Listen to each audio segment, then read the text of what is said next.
Awesome. So hi everybody, welcome. Thanks for attending today's entire conference, but especially for our presentation on interviewing. I love when doing interviewing presentations to focus on the strategy side of things. I think people often hyper fixate on there are going to be questions that I'm asked, so I need to know the answers. So I think it's always important to take a step back and think about what strategies go into play, because you could be asked anything. They could ask anything in the face of the world for you. But if you have a solid strategy, you'll be ready to respond no matter what that question is. So in terms of introductions, I'm Natty. It's great to see everybody here. I'm an associate director for the college team, and I'm joined today with Jackie. Hi, everyone. I'm Jackie Mornier, like Natty, associate director for the engineering team. Like Natty said, we wanted to start with talking a little bit about the timeline and the different types of interviews you'll see. I do want to reiterate that this is high level strategy. So all of us may have had different scenarios. So you're going to hear a lot, especially if you ask me a question at the end. I usually start with "it depends," because a lot of these situations are personal. So very best practice oriented, very high level, just, as you think about it, think about your own experiences. So the timeline is usually starts from you see a posting, you apply to the posting. There's typically going to be a time for, you apply to an applicant tracking system like LinkedIn or the website. There's a little bit of time for processing.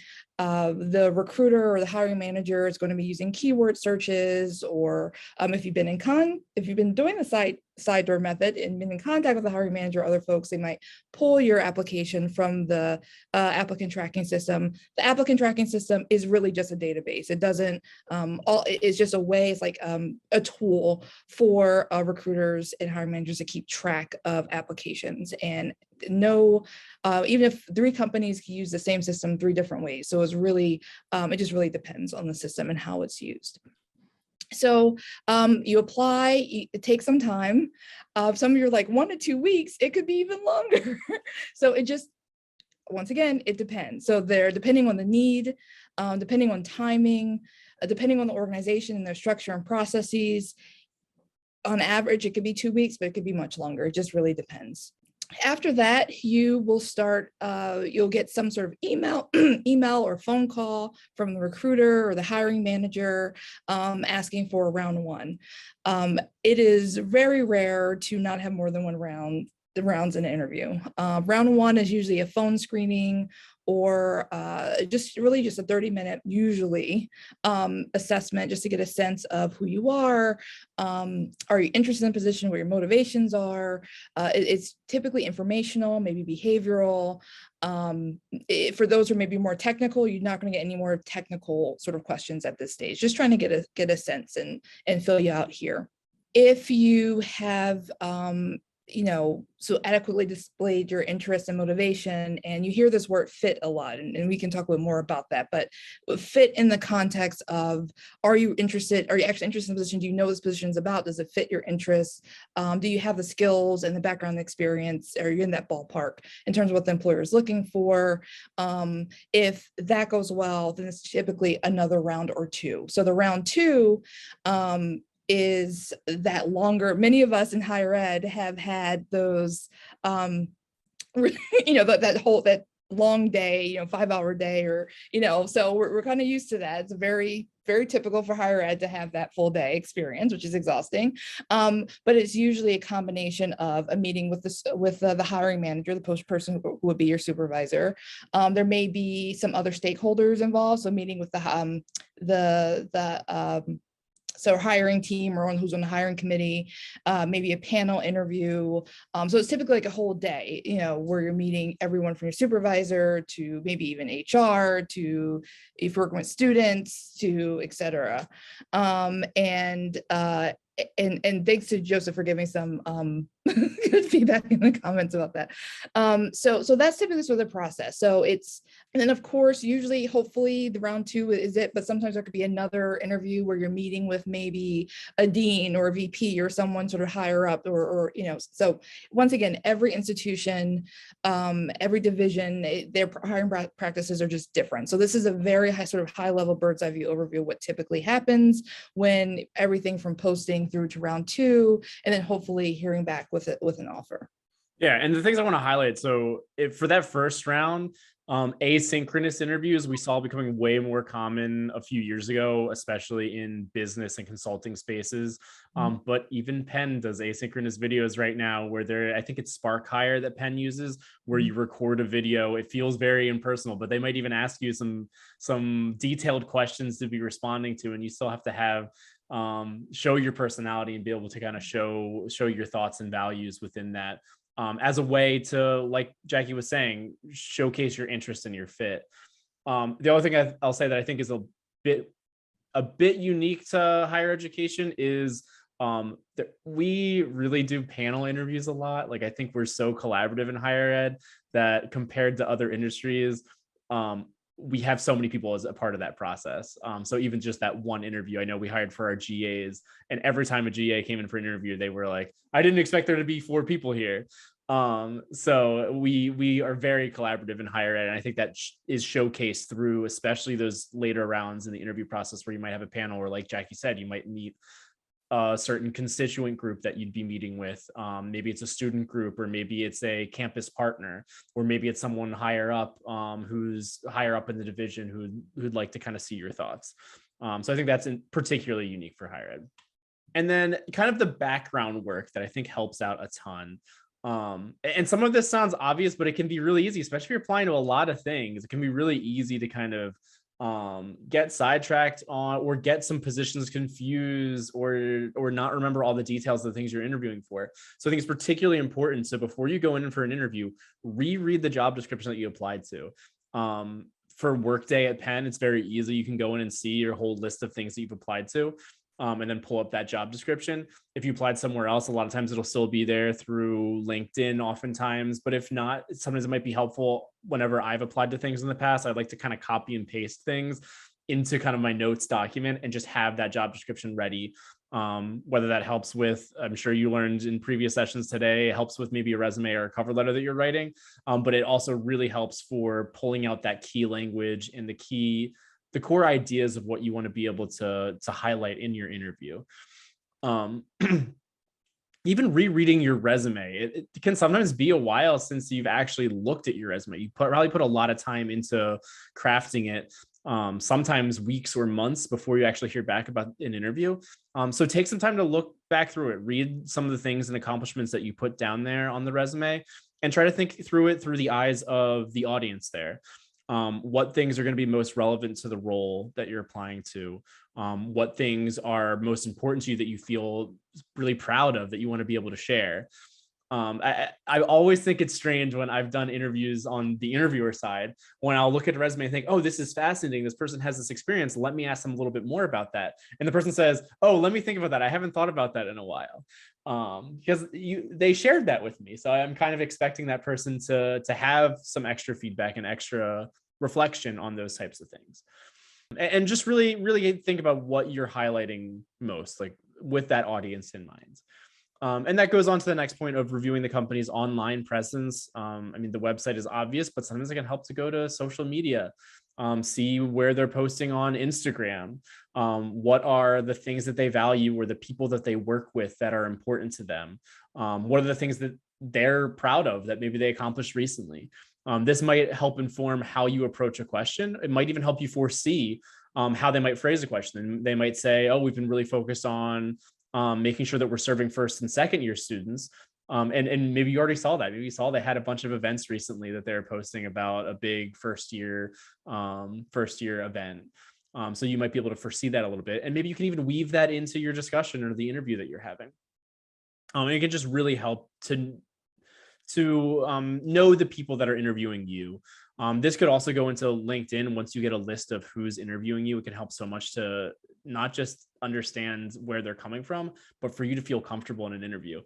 Half of an interview is feeling confident and like you can actually have a conversation with these people rather than like you're in the hot seat. And sometimes looking and reviewing someone's LinkedIn, if you didn't get a chance to network with them, can be a good way to see, oh, this is what this person's all about. This is what they're probably going to be interested in. So you can kind of foresee some of those questions they might ask you. Yeah, and Joseph's points in here are great too. So that as they're asking questions, that you can really showcase that you know who they are and know what they're about. there are ways that you can do that without necessarily saying it specifically, where you just align yourself and how you're responding to things. But there might be explicit ways that you pinpoint things. I was really excited to see how you focused on this on your Instagram account, or I saw that you were doing this event recently. Can really stand out in an interview. Anything to add, Jay? Yeah, thanks, Nat. I just want to add that Glassdoor is also a really good tool to figure out. It depends on the organization, but it can be a really good tool to figure out a little bit more about the company culture. They even have some interview feedback. So you may, depending on the position, you may even have folks say, oh, they asked me this question, or they asked me this specific question. So Glassdoor could be a really useful tool in getting, always be careful in terms of comments and things like that. But I think it's a pretty good, way of getting a sense of company culture, what the interview process may be like. I mean, it depends on the organization. So you might not see a lot of information, or you may see a lot. So it just depends, but definitely check that out too. All right, I can jump in here. So like Natty said, you're going to hear a lot about telling your story and sort of just storytelling in the context of having a memorable interview, right? You want the recruiter, hiring manager, panel to remember you and what's unique about you. So part of understanding your value proposition, right?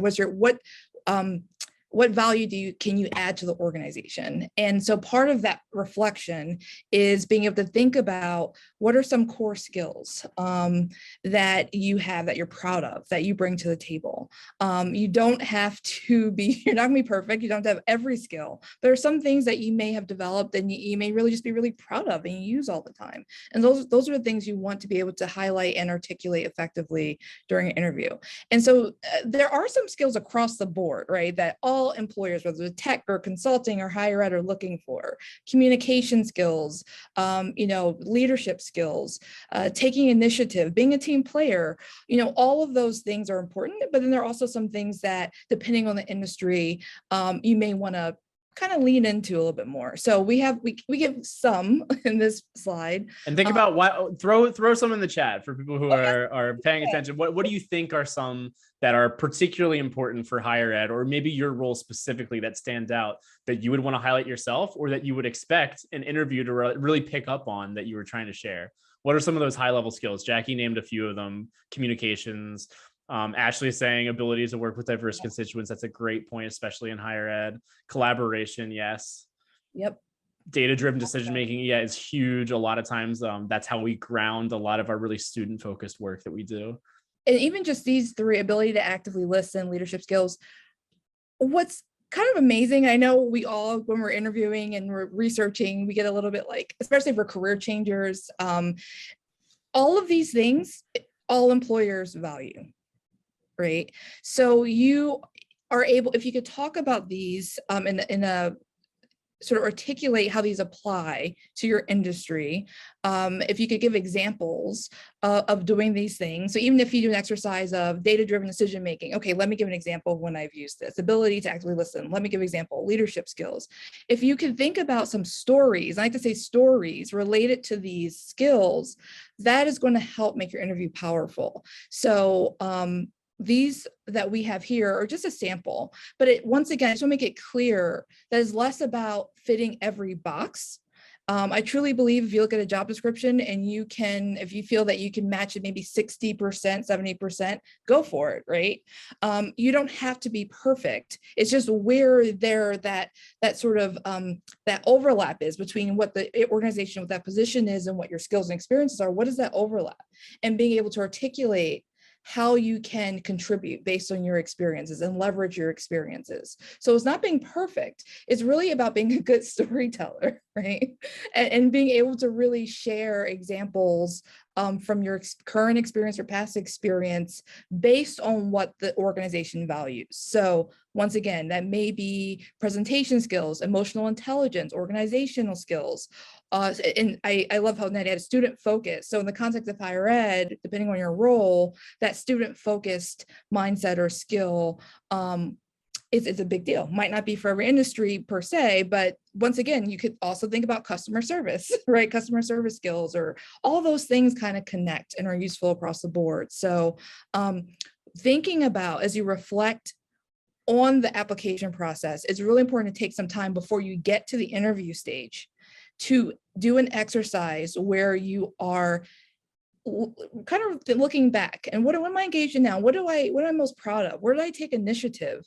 Where do I have the most responsibility? You don't have to be a manager. You don't have to be a director, right? In the context of your role, think about those things that you're proud of, and then you're going to create a narrative around that. And doing that work before the interview stage is crucial. Having your value proposition, having your pitch, having a few those top 3 to 5 skills that you're most proud of, having all that prepared is just a really good strategy, so that no matter what question anyone asks you, well, you already know, you know yourself, right? You know your value. And so no matter what question you receive, you'll be able to confidently articulate that value. And like Jackie is mentioning, a lot of these are transferable skills. And in higher ed, it's pretty rare that you are going to be working in the exact same area or with the exact same population your entire career. And maybe even you decide that you want to move out of higher ed and go to a more corporate position. It's always really helpful to focus on these transferable skills and really apply how the audience in particular is going to value those skills and what's going to stand out to them based on what you've done. So consider these skills not just for how you've shown them in your current role, but think about them and how they would apply to the future things that you're applying to, or the things that you might be interviewing for, and how you can then either create a framework around that or create that value proposition that Jackie was talking about, or maybe just help foresee what a question might be based upon these skills that you know will be important to them. Yeah, and I just want to add one more thing. I think a challenge that some of us feel with interviewing is this idea that we have to mold ourselves to be this perfect fit for the organization, but you can be authentic and strategic at the same time. So what this know your audience is just that this idea of you have so many skills, you have so many abilities, but really leaning into those things that align with with that audience, with the opportunity, with the employee, with the organization. Hopefully you are applying to an organization that is in alignment with your values and interests. So you want to be authentic, you want to be genuine, you want to be yourself, because that's actually really what makes you unique and really interesting, but with strategy. So I alluded earlier about how you can't prep for every single question. People could ask you absolutely anything. I think it's hard to feel too scripted in an interview. A lot of times you don't want to come off as scripted. You want to come off as personable and conversational in your interview. So often when I'm working with students, I've very rarely told students that they need to be more formal with how they're presenting things. Almost always, I think they need to be more casual. A lot of times it's because you get inside your own head, you know that you're in a stressful environment. So you try to formalize it, you try to create things that'll help you answer exact questions in exact ways. But really, it's a lot more helpful to think about the broad stories that Jackie was mentioning, the stories that you want to have and that you want to share, and then how you might apply those to different types of questions. So I put these up here as examples of types of questions you might see in an interview. If there's any one that you would script, it would be the intro, just because that's every single thing you apply to. If you're having an interview, is going to ask some form of either tell me about yourself or walk me through your resume. So that's the one space where it's okay to have kind of a script ready, where maybe you've said it 100 times, where you're talking through, this is who I am, these are my values, this is what I'm excited about for this position. We'll talk more about that in a little bit. But you might see other groupings of questions that ask about maybe personal qualities. What are your biggest strengths for this role? The dreaded question that is so common, like what's your biggest weakness? Those types of things can be helpful to think about, not just what the answer to those things are. Like you might say, oh, my biggest strength is I'm a great communicator and I'm great at collaborating with our campus partners. But then attaching a story to that. I use my communication skills when I was faced with this challenge and it helped in this way, and giving them that example. It could draw from specific experiences. Maybe we'll often frame it in terms of internships for students, but it could be your current role for you as staff members, where you're looking at an experience and thinking about what you're most proud of. What did you accomplish in that role that you're super excited to be able to share? Or that when you think about after leaving that role, you look back and think, man, I really did a great job with that. Or I'm really so glad that I was able to tackle that project effectively or create this new thing, whatever it might be. Academic, and this could apply, even some of us might be in master's programs. Instead of academic side, I mean, this is more relevant to students, where they might ask even what's your favorite class, or how a lot of times students we know that major doesn't dictate where they go for their future positions. So people may ask a question about, oh, you're a music major, but you're applying to this finance role. Tell me about that. So thinking about ways that you can attach your background to the role. For you as full-time staff members, it could be thinking about if you're in a master's program, the classes that you're doing, or it could just be thinking about ways in which that you've been growing as a person, professional development opportunities, or conferences like this that you've been a part of as ways to grow that you would want to reflect upon. And there might be even job specific questions. So thinking through the role, they might give you a scenario or a situation. One that we often use is a stressful student comes into the office, and how do you help advise them based on their stress level? So trying to be able to see how someone would tackle a situation. So think about the types of situations that you might face in a particular role, and how you might see that as being challenging. A question that I love to ask in mock interviews with students is, what's a challenge that you foresee in this role? A lot of times people will misinterpret that and think, oh, what's going to be challenging for me? And they almost make it like a weakness. Oh, I'm not good at this, so I'm worried about this part of the role. When really you could just think about, oh, I can see that making sure that we have really detailed data-driven reports is incredibly important for this research role. And I know that there'll be a lot of time invested in making sure that that's just right. I'm ready to tackle that challenge because, and you might attach it to one of those personal qualities you have, or attach it to a story in which you use those types of skills. So I really urge you to think about these groupings of questions. And yeah, Joseph made a good point. A challenge is really an opportunity. So if people are asking you about a challenge, think about how it was an opportunity in which you overcame that challenge. And it doesn't mean you're always successful. It might be that you're faced with a challenge that didn't go well. So instead, and that might be the question, it might be, tell me about a time where things didn't go as planned, or a time that you failed. So thinking about how you kind of reframe that, and think about being reflective. What could I have done differently? What went well, or why was this so challenging, and how have I grown since that moment? But really think about these groupings so that you'll be prepared no matter what the question comes at you. We both mentioned storytelling a lot, right? Creating a narrative. So why? Why is storytelling important in an interview? Well, two things. One, it creates a human connection.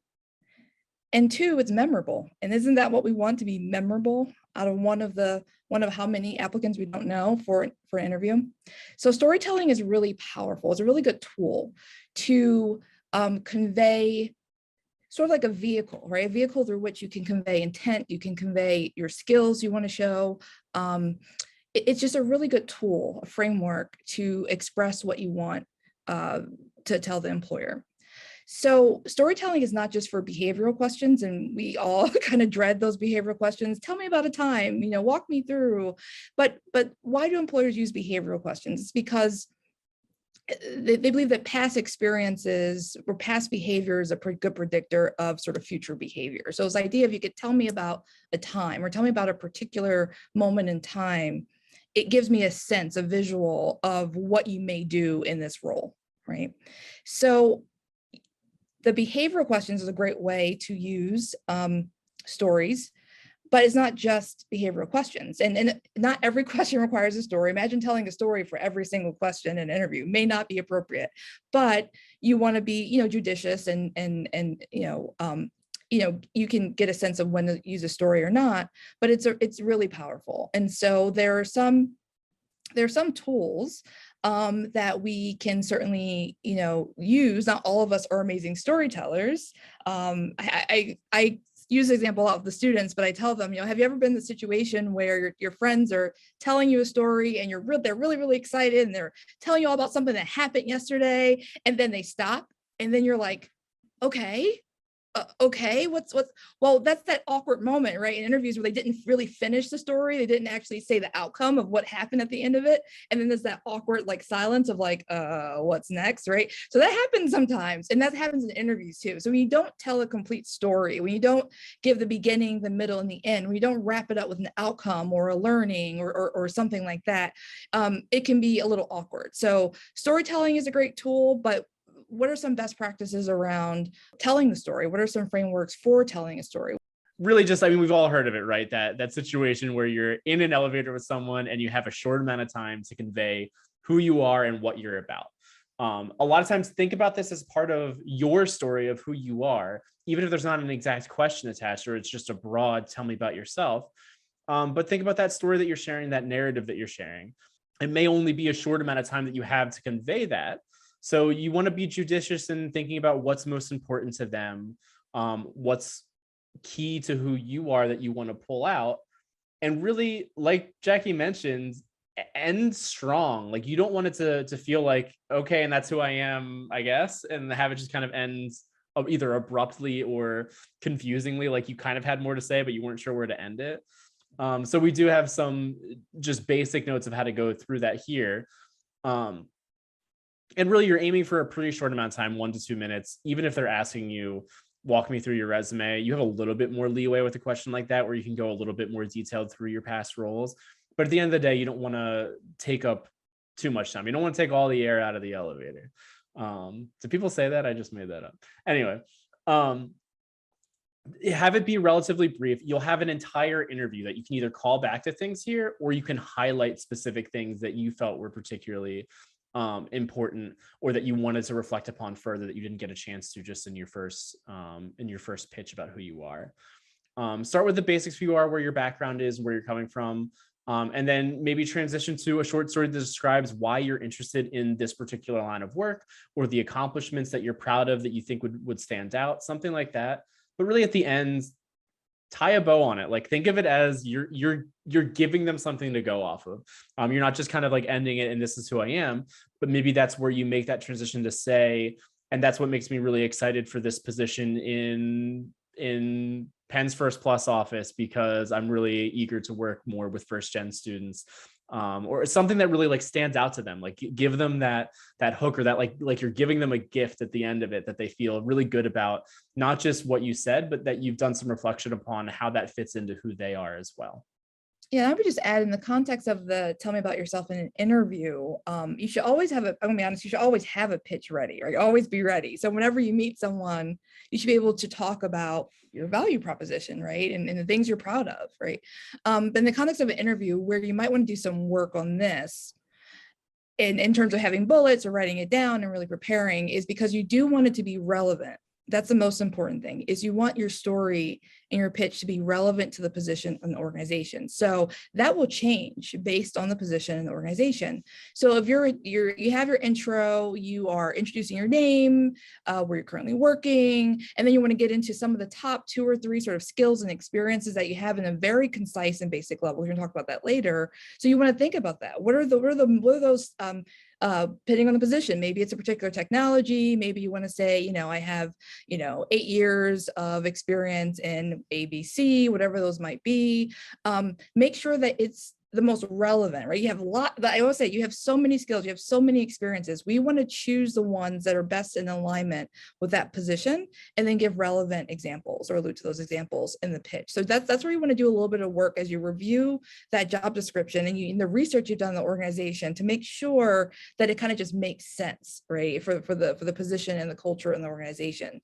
And then in terms of tying a bow on it, once again, bringing it back around to the organization. So you talked a little bit about those high level skills and experiences that you're going to talk about more later, but you want them to know this is your opportunity. If the interview ended right there, if your Zoom cut off right there, because it happens, what should they end with? They should already know. You should already tell them your motivation for applying. They should already know some of the examples you're going to give, because right, that's the interview. Why are you here? Why are you applying? What's your motivation? And then give me some relevant experiences and skills. Those are 2 of the main parts of interview. So you can do that just in your intro. You can already kind of answer those questions. And so it's a really, sometimes I tell my students a lot, I think that's one of the most important parts of the interview, is that introduction.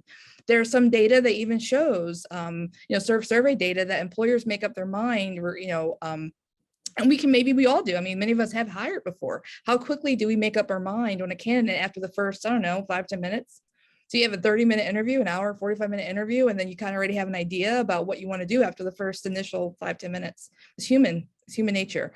And so that's why it's so important that you pack a really powerful punch in the beginning of your interview with your introduction, sharing with the panel or whoever it is that you understand what they're looking for, you know what their challenges are and how to solve them, and that you're past the sum of all your parts as the skills and experiences will add to that. So tying a bow on it, talking a little bit about why you're applying. Yes, this is my story. And because of that, I really am interested in leveraging my experiences and skills for this position because, right, or something like that. So, yeah. And this is your first impression. And like Jackie said, it's not, obviously, like, this might make a really big impression on the person that you're talking to because it's the first time they've heard from you, maybe. But it also might just help you feel more confident throughout. Like, how much easier is it to have a presentation or have a conversation when you can tell people are engaged with you and maybe they're nodding or they're smiling, and you can tell they're on board with who you are because you're able to have a good pitch. You're able to connect things in a meaningful way for them. So it can really help your confidence levels moving throughout the interview as well. So the STAR method of interviewing. I know we're all professionals here at Penn, so we're very used to having more acronyms than we need. I still don't know half the acronyms that exist at Penn. So if this all your eyes glaze over when you're going through this, at the end of the day, remember that you're a storyteller. You'll be fine.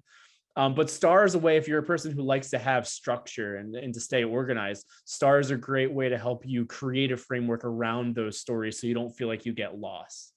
So we'll start with the S, which stands for situation. It's your chance to kind of prime the audience, whether that means it could be in a small form. Maybe they asked a basic question. Maybe it wasn't that classic behavioral question like tell me a time when, but maybe it was just what's your biggest strength.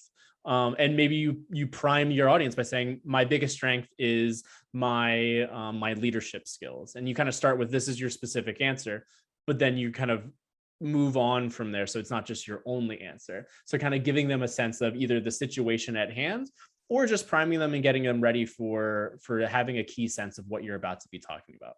And I just want to add to that, giving that context, right? So giving a little bit of context before just diving right straight into the task. And I work with engineers, and so a lot of times they go straight into the technical. I did this, and I used Python. And I'm like, wait, what was it? Was it a class, or was it? Give me just a little bit. You don't want too much context, but just so the audience understands. They have a little bit of understanding of sort of the what was the context? Where were you? What was the sort of scenario? I had 5 weeks to complete this project, and so giving a little bit of context is really just helpful in setting the stage. And then at that point, you can then talk about, well, what was either the problem or the task that you set out to accomplish, or the challenge. So what were you faced with? And then you can sort of describe, I'm sorry, I want to use my work with engineers. Maybe you had to debug something, maybe you had to do some quality control or, things like that for a program or an app or something like that. So how would talking a little bit about that. So that's really one of the more important parts. So the context, that's a thing that we can sometimes, that's why practice is kind of important with these stories, because sometimes we can spend so much time talking about the context, about the sort of the scenario, like framing it for them. And then when the reality is we just want a little bit, but then we want to go straight to what the task was and what, either how you solved a problem or just frame that issue. Yeah, and I often see the S and the T as being kind of related as the core contextual elements of this was a situation I was faced with. This is what I was tasked with doing, or what I had to look at and consider. And then really think about these next two, the A and the R. This is where the bulk of your answer should be. This shows you in action, so that people can really get a good vision of who you are and what you're about. So the action is, what exactly did you do? So this was the problem you were faced with. This was what your supervisor told you needed to get done. But what exactly did you do to achieve that? You did these specific steps. And even this could be shorter, because the next one I think is really sometimes the most important way to hit everything home. So Jackie, bring us home? Sure. So that I remember I mentioned that story of the awkward pause that sometimes we have with our friends who aren't the best at telling stories. I'm that friend sometimes. That so that result, that outcome, ending that story, putting that period there, right? So the result is, okay, well, what happened? So you solved that problem, or you walked us through what you did, and then did you fix it? Did you learn something from it? Did you get any great feedback? And feedback counts, getting feedback from supervisors or other folks, things that you learned from it, things you would have done differently. So reflecting on the experience and giving the outcome or the result is really important. There's another method, I'm sure you've heard about the CAR method, the challenge or context action result, but there's also the Carl method, which was taken from interviewing. Now I'm stealing it back into the interviewing process. Carl, what I love about it, CARL, is the L is learning. You're learning. So what did you learn, right, from that situation? And that can also be really powerful, depending on the story, depending on the question, to reflect on what you learned from it as well. Yeah, and with that in mind, like you can even think of if it helps. Like a lot of times we think of results, we think it has to be a positive outcome. But you could also think of the R as reflection, and helping get closer to that learning environment that Jackie was talking about, where you might reflect upon maybe your action didn't have the intended result you wanted to, but you learned a lot about the situation. You learned a lot about the challenge that you faced because you were able to put that action in motion. And now you do things differently, or you've grown in a different way. So here's the question. How would your past internship supervisor describe you? And then if you're a current employee, you could think of it as how would your current supervisor describe you? But a good star example of how to answer that could be, I pride myself on being a good problem solver who takes initiative. Recently, I was asked to use a database of department alumni contacts that hadn't been updated in a while. It would have been forever to get through everything, so I reorganized the search fields to ease removing older records. Because of my work, the database is more accessible and useful for everyone. So this is a good example of where it didn't even take that long, right? This is a fairly short response where it's only a few sentences, but you still have a sense of each one of those STAR elements that helps give it that framework and response. Yeah, so I wanted to say that, but after the interview, what should you do? We all know, ask questions, but let's talk about a little bit more. So I used to oversee on-campus recruiting at another school, and I talked to employers a lot in the context of students and recent grads. And sometimes they would say, their questions were fine, but I wish they just had more interesting questions. I had to think about that because I'm like, from the standpoint of employer, you're day in and day out, you're interviewing folks, right? And you get the same questions, like, what's the day-to-day like? And not like these questions are bad. I don't want to say that. These are good questions, but it was interesting to hear, and it didn't make or break them getting on. I want to say that too. It's rare that a question in of itself would make or break you getting an offer. But I think there are some ways that you could, I want to say impress the recruiter, but really just sound authentic and really that you care really about the position. So of course there's, so really thinking about aligning, well, what do you actually care about? Really thinking about what matters to you. Some of them could be really practical questions. Some of them could be, I'm really interested in, other projects that are, being worked on, and whatever that is, it's just making sure those questions matter to you rather than sort of coming out with, here's a Google search of the top 3 most important questions to ask on interviews. Let me ask them. So you want to definitely prepare a few questions that actually show that relate to you and your interest, right? That it matters to you, and that helps you get insight into an organization that you may potentially want to join. So this is really your opportunity. Let's be real, it goes both ways, right? Yes, we want an opportunity, but you want to make sure it's an opportunity that aligns with you. You don't want to be back in the job search a year from now, right? Or 6 months from now. So those things kind of do matter. As much as the organization wants fit, right? In terms of you want fit in terms of organization. Do they value, are there red flags? Let's be real. Like there are some questions you ask, like, are there red flags? Do they value DEI? Do they intentionally, right? So these are things that really think about. I remember we talked about that reflection piece about your skills, but you also need to do a reflection before the interview on your values. So what are your top 5 values, right? Because based off of those values and what matters to you in terms of bringing joy while you're at work, making sure your questions are built around those values, right? So that you're not just entering a workforce, you know nothing about them. So just being a little more intentional and strategic about your questions. And Joseph, just asking no questions at all. Here's one thing, please, please, please, I cannot tell you how awful this is. If someone asks you, do you have any questions? I have it so many times with our students. Oh, God bless their hearts. And they say no. And it's just like, no, please don't say no. You just don't say no, right? So make sure you come prepared with questions. I think just the process of asking questions, whether you don't know the extent to which you care about the answers or not, it shows interest. It shows that you care.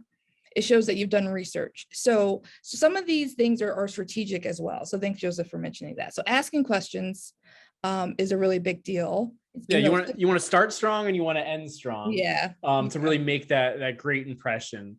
And I often think about it as try not to ask a question that could have been easily answered somewhere else, either through other research you could have done, or by looking online. I remember my first interview at Career Services.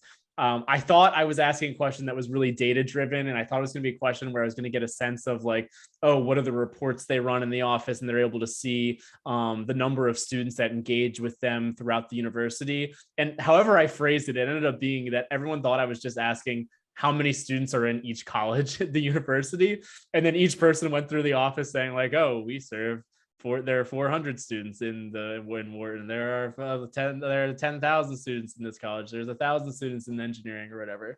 And I was like mortified. I was like, no, that's not what I wanted. So really think through how you can showcase that you can ask something specific. It might even be you tailor it to a specific person. Maybe you see there's a panel and you see someone you're less familiar with who's a campus partner, but works in a slightly different area than the position you're applying for. Maybe that can help coax out asking a question about examples of when that office and that person have collaborated in the past, or something that really stands out to who that person is. And then the next part is, it sounds obvious, but so often, I mean, I've even noticed in the interviews that we've conducted for students and even our GAs who are MBA candidates that I would expect better from, send thanks. Thank the people who have been part of the process when you interview. Even if it's a quick note, ideally you want to send an email that is within 24 hours and really have just at least one piece that showcases some sort of specific detail that shows how engaged you were with the process. If it's a panel interview, like it's so common in higher ed, it'd be great if you were able to send an email to the specific person and say, I was really excited when you were talking about this element, or you asked me this question and I was really glad to be able to reflect upon this thing. Or tie it to something specific, at least, so it doesn't just feel like a generic thanks so much, but that you have a chance to reflect. I mean, this is an opportunity. Sometimes it might be that you feel you didn't answer a question particularly well. It could even be an opportunity to say, I was reflecting upon my response, and I do feel that this is particularly important because maybe you add a little bit of additional reflection that you didn't get a chance to think of in the moment. So sending thanks can be so important, even just for to know that you're appreciative of the offer, but it can also help you out in adding some extra details that maybe you missed that just went by you too quickly. I actually asked a question, do you have any advice on thanking people who aren't actually provided a list of the panelists that you met with? What I would recommend is asking the hiring manager. Either you could ask the hiring manager if you could reach out to them, or send an email to just that hiring manager and say, could you please forward to the rest of the panel? That would be my recommendation, so that they're able to share that with people. If it's a large panel, it could be that you just write one really, even maybe it's specific to the interview and not specific per person. So maybe it's a panel of 4 and you can't find 3 of the 4, but you know the hiring manager. Maybe you send that hiring manager a detailed one, say, I'd really appreciate if you could send it to the rest of the panel, kind of thing. That's what I would do. And Hatef was asking, is it more appropriate to send a thank you note via email or a card and mail it? I would say email is just so much faster and easier and helps show that you're being timely with it. So it's a lot harder to time a card. I mean, it can be nice. I've heard of good stories where people have sent cards or little notes in the past, and it helped add that little personalized touch, and people felt really nice about that.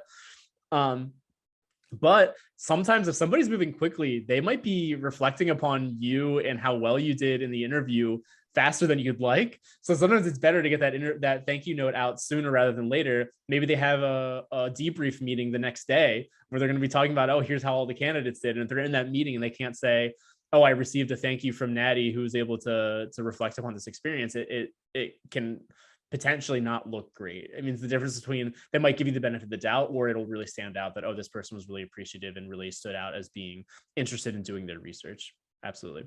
And Joseph made a good point that some folks are remote, so they might not get it if you send it by mail. Yeah, it's more just the timeliness of it. But like I said, like it could be a nice personal touch. So you could still do that if you wanted to.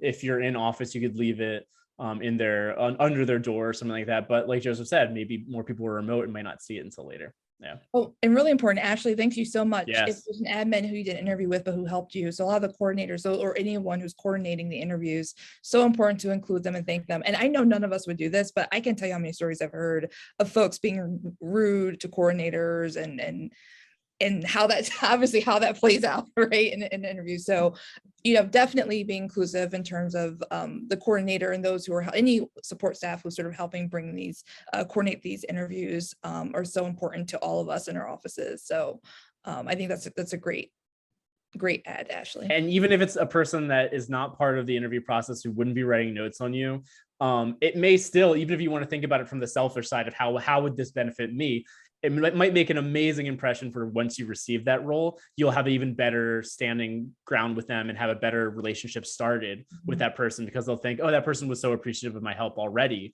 And you'll have a better relationship once you actually get started in the role. So that's a great point, Ashley. So I wanted to take a moment and talk a little bit about how Jackie started to talk about how the question portion is a great time for you to ask questions and make sure that your values align with the organization. But I think there are a lot of important things you can think about of how interviewing might be unique to either diverse candidates or by thinking through the lens of diversity, equity, and inclusion and how you approach an interview. So I wanted to talk through some of those examples.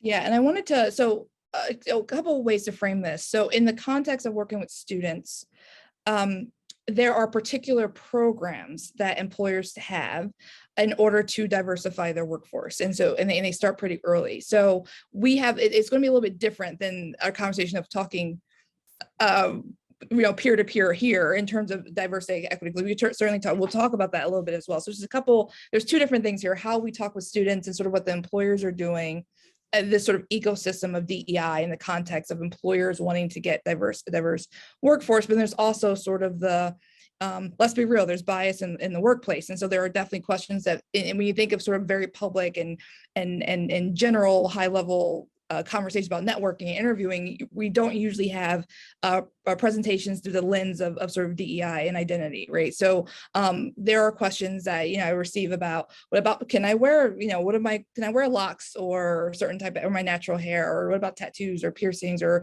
just being of color or disabled, or there's a lot of other questions through the lens of identity that sort of come up. And then there are things that we hear, right, that folks do to try to be a better candidate. And we'll talk a little later about sort of what that means. But just to give you just a little bit of a frame of sort of there's two different things here, but this slide is really from the context of our work with students. We share a lot, we help students, all students, figure out how do you analyze or evaluate an employer, because there's a lot to sift through, right? Employers, so many employers, because it's the thing to do, have these DEI programs, or they have their DEI message, or but how do you know that you're going to be supported not only through the application process, but beyond, right? What employer resource groups are there? What is the culture like for people of color? What's promotions like for people of color, or other identities, right? So these are things that we sort of help students kind of navigate as they go through the process. And even for yourself, it could be that you think through, I want to make sure that they're not just saying that we value diversity. I mean, so many employers will say that just as a copy and paste that they put at the end of every single job description that they have posted on their website. It's unfortunate that it means that you have to do some extra work to really figure that out. But it's really the best way to try to see through the lens of looking to see if it's not just in their job description, but they have examples of the work that they do on their website or on their social media that helps showcase ways in which they've supported diversity. It could be, I think one of the best ways is really to network with either an alum from your alma mater or someone who's just at the organization who can talk through, this is how I've seen them support diversity initiatives. This is what I've seen as being meaningful to me and my growth and development. Hearing from the individual person can really speak volumes there. But there are also professional associations can be really helpful with this. I put a couple here that we've directed students to in the past. There are broader ones, like if you work with student affairs, could be NASPA, or our career related one is NACE. They might have diversity initiatives and kind of branches or resources that might be specific to those professional associations, but that could be a great way. Sometimes they'll have even things that say, here are our partner employers who have done really great initiatives in the DEI space, and you can get some more background on that. And just an example of where you can really see that in action, I put a link to Merck's website. They have really great examples of different stories and specific diversity initiatives that they have within their own organization. You can just Google that as well. I know the exact link isn't there, but if you Google Merck diversity and inclusion, they have a whole website dedicated to it. So just an example of where you can see where people are actually showcasing those things more than beyond just a copy and pasted element of a job description.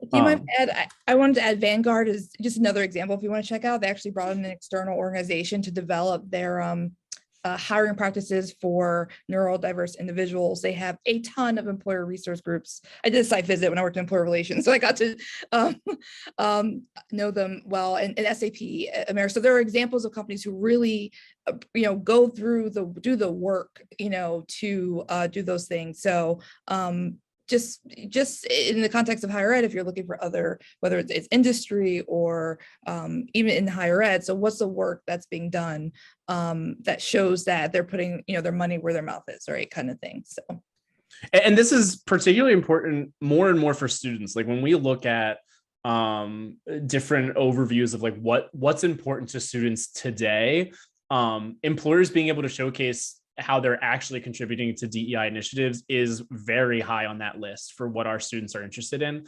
So even beyond yourselves as individuals, this is really important to students as a whole, not even just for diverse students, but for all students. Really want to make sure that the employers that they're working for are valuing things and are able to be putting forth good initiatives and aren't just kind of saying that they value these things, but actually showcasing it. And Jackie talked about this a little bit, but it's really, the interview is often your chance to also be an interviewer at the end where you can ask those questions. And we've given some examples here of ways that you can ask specific DEI focused questions that might help. You might make it more specific. Maybe you see a specific initiative through the company's website that you'd love to learn more about, or you want to ask about something that you heard from a networking session that you had. But you could ask questions that help showcase both the things that they're doing internally, but also can be valuable to know that they're also involved externally. Maybe it's within the industry as a whole, in initiatives that go beyond just they have a good connection to the community.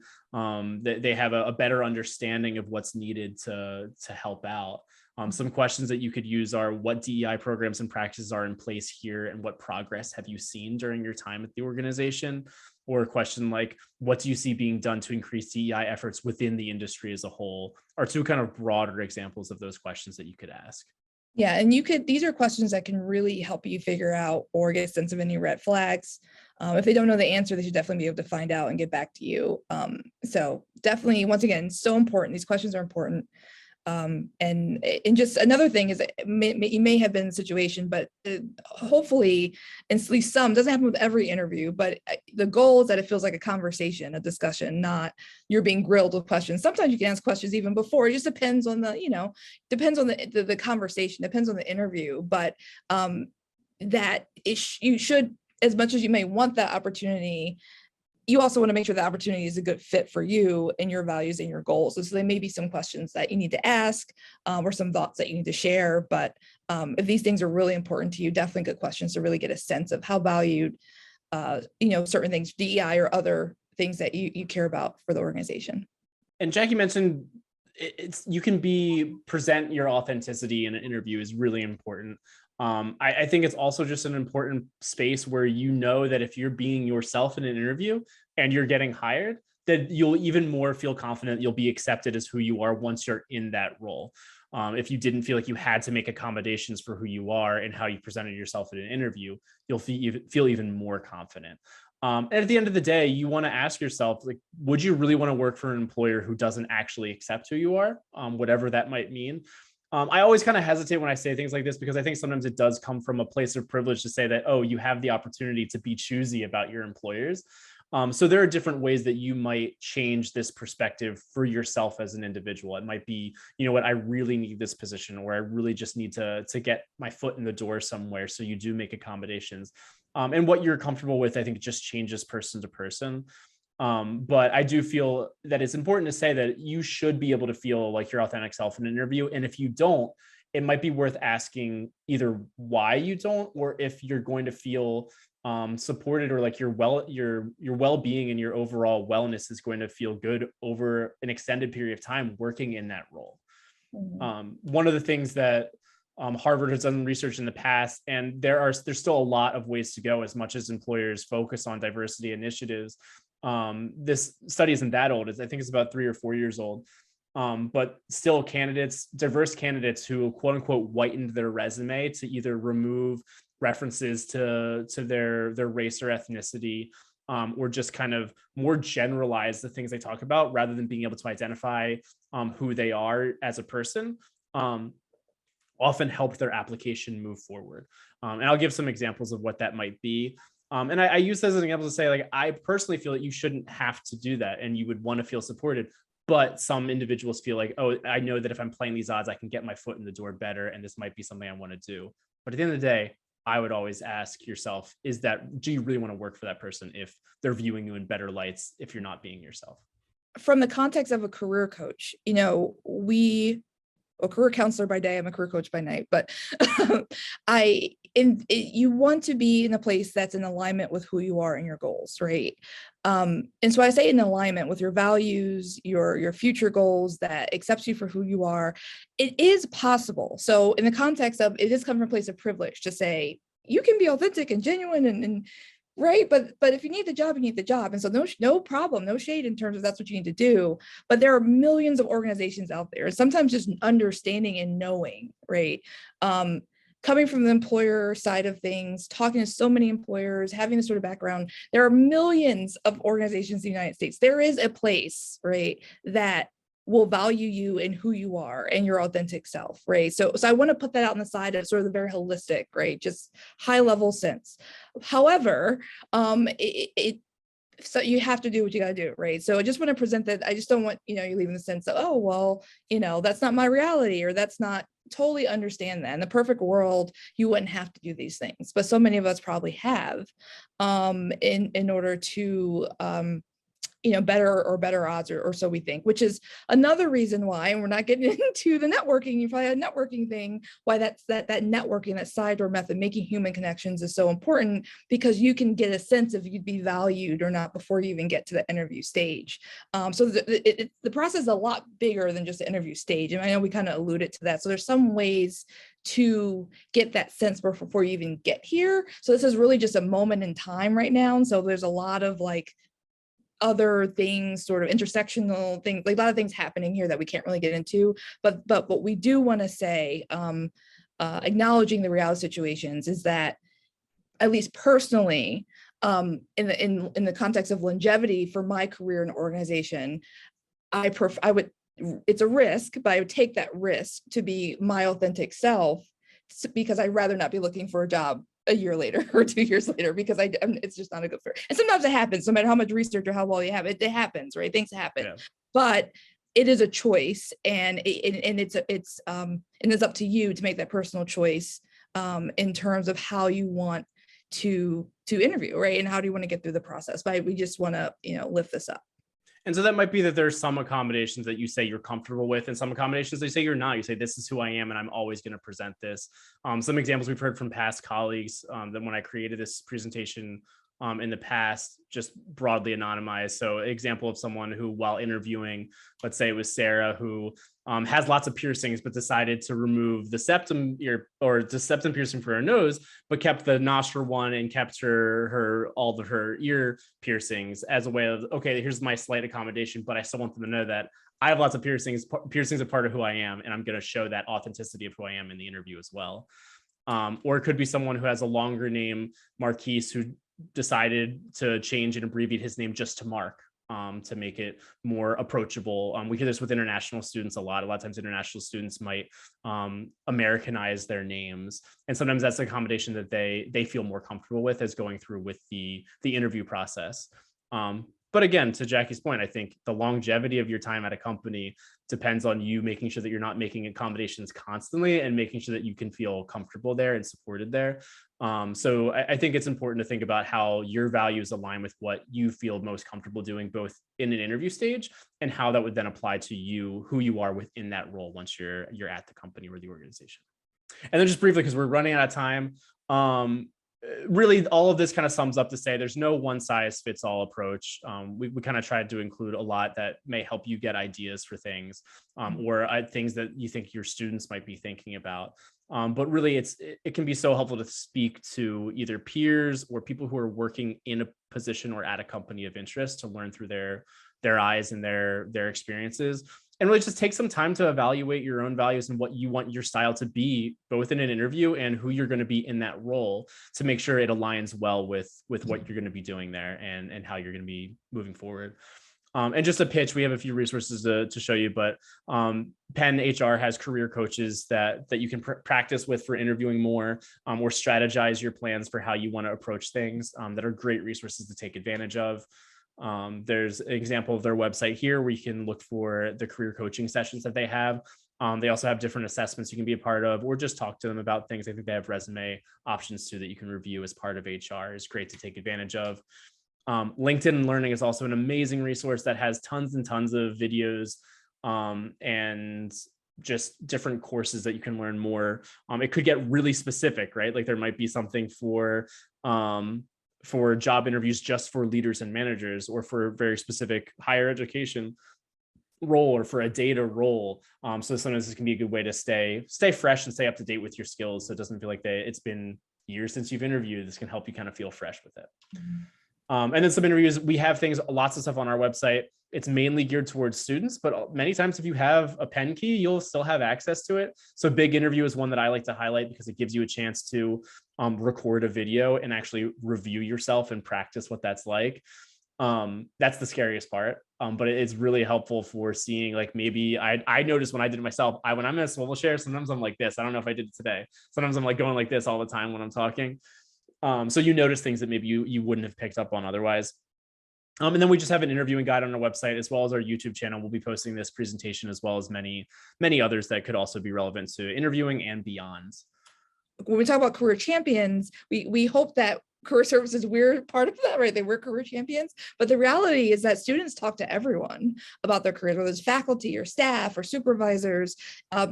All of you are have access to students or a relationship with students that we may not have, right? So we want career to be everywhere, because it already is everywhere. So if we can give you sort of additional sort of tools and sort of understanding of how we talk to students and what sort of resources we give them and the presentations we do with students, we hope that these are things you can then share with students, or feel comfortable sending students our way as well. So we want to make sure that we're empowering our colleagues to have those conversations.